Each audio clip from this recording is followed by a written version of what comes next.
Hello, ladies and gentlemen. Welcome back to another episode here on African Confessions. The following story, it comes from one of our dear system. This chilling confession, it comes from a system who said that she was involved and she was caught up in a spiritual marriage. Did you know that spiritual marriages, they are for real? And she was trapped by a Nigerian man in a love covenant, and a dark ritual was performed on him without her even knowing that they were rituals that were being performed on her whenever she would ask for money from this Nigerian boyfriend who loved her quite a lot. And now this guy has been doing these things to plenty of women that are still at university. This is the confession, the message. It reads like this. I'm going to try and translate it to you. I hear a bit of Venda, so this is my translation, hoping that it is going to make sense to you guys. It reads like this. Hello, how are you? Please post my story as anonymous. It was in 2017. I was a 19-year-old first-year student in Johannesburg. I had traveled from Venda and I started to stay with one of my brother-in-law and his wife. I was staying in Joburg and they lived in a nice neighborhood. But my brother-in-law's wives did not like me at all. So this brother-in-law of mine, his brother married my sister. So that was the relationship that was there between me and his family. And for that, his wife saw me as someone that could steal a husband, and she did not like it. She had agreed this at a family gathering. She just agreed because she just wanted to impress people. But when I was now on the ground, that was when I saw that this woman did not even want me in her home. There was nothing that I could do because I had already been accepted at UJ and there was no way that I could stop going to school.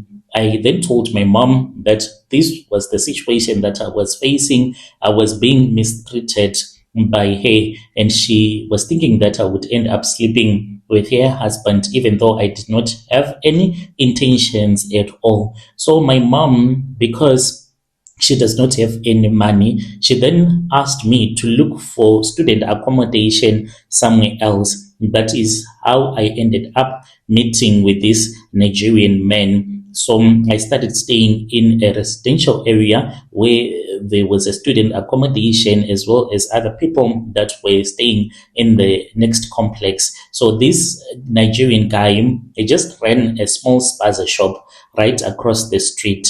And he was always proposing love to me, but I had told him plainly that I don't date foreigners.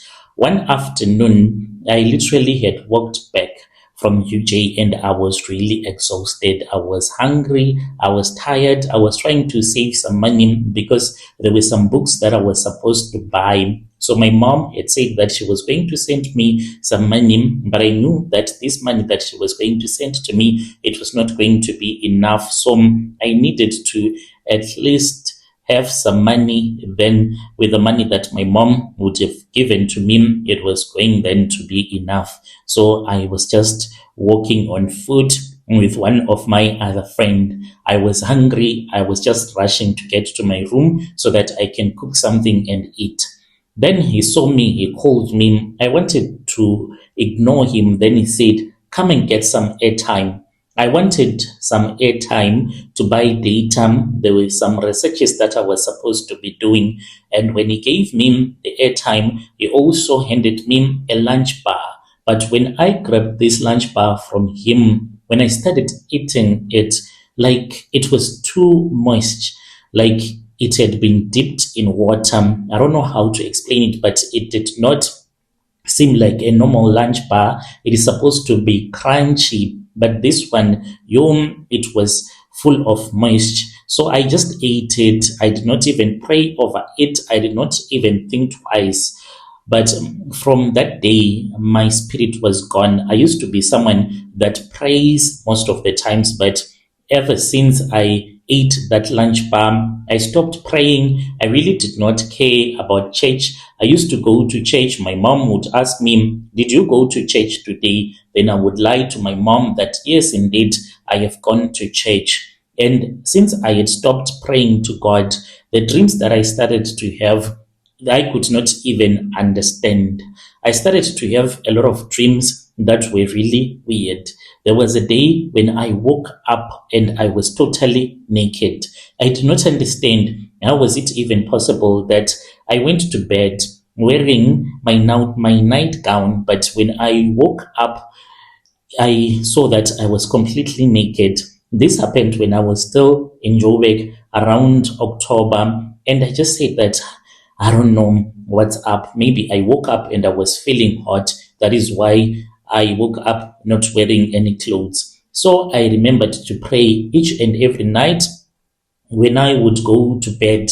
I would have prayed, and in my dreams, I would see a man that would be trying to enter into my room. But it seemed as if, because of the prayers, that man was unable to enter into my room. So that is what was happening. But whenever I did not pray, then I would feel as if there is a person that is trying to sleep with me, and I would wake up screaming, "Jesus Christ." Then in December, when December came in 2017, I had to return back to Venda for Christmas. It was on a hot afternoon. I'll never forget that day. It was around 1 p.m. That was when I fell into a deep sleep, and I saw that Nigerian guy. I was taking an afternoon nap. My room was locked and I was sleeping, and then I saw him. He came into my room. When I saw this Nigerian man, he was not like a real human being, but I saw a black shadow. But somehow my mind and my spirit told me that this was the Nigerian guy. He opened the door as if this door was not even locked, and I heard the door making sound. And when I woke up and got outside of my body, and I saw myself. I was still sleeping in bed. Then this Nigerian man, he climbed onto my bed, and it was a nightmare of him sleeping with me. I could not scream. I could not do anything. When I woke up, somehow my spirit had been returned back into my body. I was shaking. I looked down. Brother, this was the most terrifying thing that had ever happened to me. My G-string that I had been wearing had been removed and thrown on the floor. For it to be removed, there was a short that I was wearing. It was a big short. It was supposed to be removed, but I was still wearing it, and inside there was nothing. I was alone in my room in the house. My mom had gone out with my brother. So I just thought that it was some kind of weird sleep paralysis thing, but I did not go to the elders at church. I did not even pray. There was a little voice that was speaking in my heart, telling me not to take these things lightly. There was a spiritual warfare that was happening, but I just ignored it. I said, it really does not matter. I started to have this laziness that I could not explain. When I would sit down so that I can pray, I would start yawning, and then I would sleep without even praying. And I got used to what was happening in my life. I really did not care what kind of a dream I would have. I started ignoring all the things that were happening in my life. So I think that this man, what he did is that he made sure that I stopped being a prayerful woman. Before that, I used to be someone that would pray at all the times. When I returned back to Joburg, and it was the time when it was a dark year, because in 2016, my boyfriend, my real boyfriend, the man that I loved, he had died in a car crash in Venda. So I was mourning him. I had not slept with a man in over a year, but suddenly I started to feel sick. This was when I returned back to Joburg. It was in July of 2018. So I woke up, I was vomiting. One of my friend was like, hey, you are pregnant. I did not want to believe that I was pregnant because I was not having intercourse with anyone. So some of the things that were happening, they did not even make any sense. So my friend encouraged me to buy a preg test. I bought it and I was not pregnant. But I kept on having these cravings, morning sickness, a metallic taste on my tongue. I went to the doctor, straight to a private doctor. My heart stopped when the doctor told me, and she said, congratulations, you are pregnant. How? I was someone that had not slept with a man for over a year. How was it even possible that I was pregnant? I did not know that I had been married by that Nigerian man in the spiritual realm through the presents that he had been giving to me, through the money that I had been borrowing from him. Guys, it is very dangerous to just see a guy and you are all over him. Please give me some money so that I can buy data. Please give me some money so that I can buy a burger. It is something that is dangerous because you end up being used by these men that use women for rituals. But before you meet such a guy, you think that maybe people, they just love to lie. I was shocked. I did not know what was happening to me. Suddenly, this Nigerian man, all of a sudden, it seemed as if he knew that I was pregnant. If he would see me going to varsity, he would drive with me and drop me off at UJ and say, call me back when you are done with your lessons. And then I would call him, he would come and pick me up. It's like we were soft dating, but still, I did not love him, never loved him. He became so kind. I tolerated him because I knew that each and every day when I go to school, he gives me maybe 300 rand so that I can buy a burger, I can buy some KFC, whatever. Then I would eat, and at home, he always made sure that he would order a pizza, something nice for me. When I returned back from school, he would call me his love. And then one day, he bought for me an iPhone. He was driving with me back from Eugene, going back home. And then that was when he threw a plastic on my lap, and I saw the iStorm tag, and I knew that there was a phone inside, and I screamed. So this guy, he acted like he was someone that was now my boyfriend. And still, I did not love him. I was just like, if this guy continues like this, eventually I would have to date him and see what we are going to do after that. This was what I had been thinking about. So fast forward, Brother Nashi, that was when this man, he started to give me money. When I was 4 months pregnant, he gave me 6,000 and he said, this is for your pocket money. Each and every day I can't be giving you money, but this one, it can last you the entire month.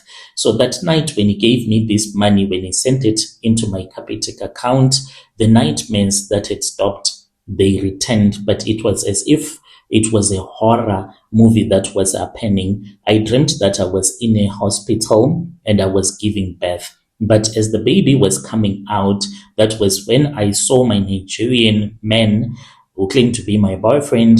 He came to me and he started to sleep with me whilst I was in labor. I was on the delivery table. They were getting ready to operate on me and he was sleeping with me, his manhood inside of me. Yo, that was the most terrifying thing that had ever happened to me, that I had ever witnessed. I don't know how to properly explain the stuff that was happening, which was so scary to me at that time. So he kept on sleeping with me and I was screaming in pain. When I woke up, what terrified me even more, there was actual blood that was on my thighs. I went to the doctor the next day when I woke up and the baby was gone. There was no heartbeat, there was no sac, there was no symptoms at all. The pregnancy signs vanished like I was never pregnant. I was crying, I was on my period, I was terrified. So when I was bleeding, like heavy bleeding at night, that was when I thought of calling this guy because he seemed as if like he was totally into me. And I said, maybe this is the time for me to see if this guy really loves me and I was about to accept his love. So then I called him because I wanted him to get me to the hospital because the bleeding was not stopping and I did not have money to go to a private doctor again. When I called him, he shouted at me. He was screaming over the phone, "My friend, am I your boyfriend? Don't call my phone with your problems. My friend, get out of here." And he dropped the phone. And I did not know that this guy was done with me. I told my other friend at the res what had happened. And she was like, "Yo, Ravelan, you are the third girl to tell me this. There are two other girls who was also dating this Nigerian guy. They got pregnant without sleeping with him." I thought that it was some sort of a joke. So that was when I realized that this guy, he has been using other women in his rituals. When I returned back to Venda, I went to a Sangoma in secret. I did not want my mom to even find out that this was what had happened. I had carried a spiritual baby. When I returned back to Venda, to my surprise, when I went to a traditional healer, then that traditional healer told me that indeed he saw in the spiritual realm that there was a man that had used my womb for money. So he assisted me.